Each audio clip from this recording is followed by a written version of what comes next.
The vast ocean waves crashing, wind blowing, but this sea is not just about beauty. It is about power, politics, and war. This is the South China Sea, where the world's greatest powers are sending their warships closer to the Philippines. But why? Let's uncover the whole story. Scene 1. A glimpse into history. Centuries ago, when sailors were discovering new trade routes, this region was already important. Trade ships from Asia, Europe, and the Middle East crossed these waters. The Philippines, located at the crossroads of these routes, became the focus of empires.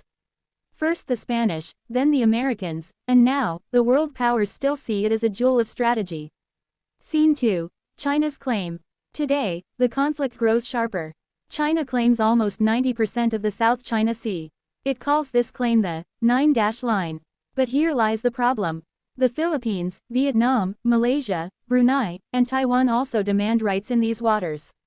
The Philippines has taken its case to international courts and the United Nations. Yet China continues to build artificial islands, military bases, and runways, showing that it intends to dominate. Scene 3. Trade importance. This sea is not just water, it is a lifeline of the world economy. Nearly 1/3 of global trade passes through these waters. Billions of dollars worth of goods flow every year. If China takes full control, it could enforce its own rules on international trade. And that is exactly what worries the United States and its allies. Scene 4. Hidden resources. Beneath these waves lies oil, gas, and vast fishing reserves. It is estimated that billions of dollars in energy resources remain untapped here. For the Philippines, a struggling nation, these resources are not just wealth, they are survival. Scene 5. America enters the scene. The Philippines is an old ally of the United States. With military bases already in the country, America could not stay silent. When China expanded its claims, the U.S. responded by sending its powerful naval fleets into the South China Sea. Washington calls it the freedom of navigation mission, a message to China that these waters belong to no single nation. Scene 6. The Allies join in. But America is not alone.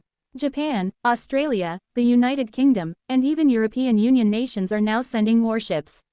The purpose is clear: to counter China's dominance and to assure smaller nations like the Philippines that they are not alone. Scene 7. The Philippines in the middle. For the Philippines, this is a game of survival. On one side, it fears China's aggressive moves. On the other, it relies on the United States and allies for protection. Sometimes, Manila tries to make peace with Beijing. Other times, it strengthens its ties with Washington. Caught between giants, the Philippines must tread carefully, step by step. Scene 8. Rising tensions. Again and again, reports surface of Philippine and Chinese ships facing off at sea. Water cannons fired, dangerous maneuvers, warnings shouted across radios. Every small clash carries the risk of something bigger. One wrong move, and the South China Sea could ignite into war. Scene 9. The world watches. World leaders know that a war here would shake the global economy. Oil and gas prices would rise. Trade would be disrupted. Every nation would feel the shock. That's why every power wants influence in this region. They know that the future of global security and wealth depends on these waters. Conclusion. Today, the Philippines, though a small country, stands at the center of world attention. Warships gather in its seas. Some come to protect allies. Some come to challenge China. And some simply to show power.